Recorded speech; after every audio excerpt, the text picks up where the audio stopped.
Good morning sa inyong lahat mga guys. Happy Sunday muli. So, maaga tayong lumabas kanina para mamalingke. Abasto natin ng pang isang linggo. So, bali nahugasan ko na sila mga guys.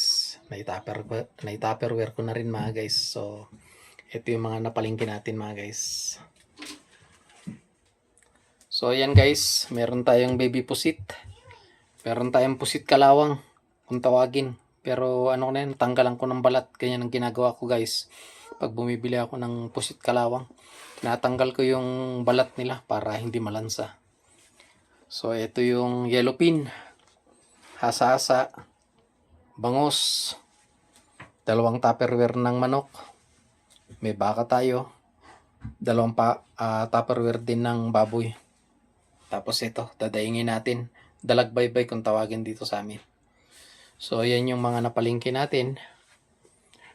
Abasto natin muli ng pang isang linggo guys. Ayan. So yun guys, bali iaayos ko lang sa rep na. So ayan guys, naiayos na natin sa rep. So ayan na. Puno na naman yung rep natin ng abasto. Okay na, nakaayos na mga guys. So ayun guys, tapos rin tayo. So naayos na natin lahat ng abasto natin. So maraming salamat muli mga guys. Happy Sunday mo sa inyong lahat. Ingat po kayo lagi. Bye bye.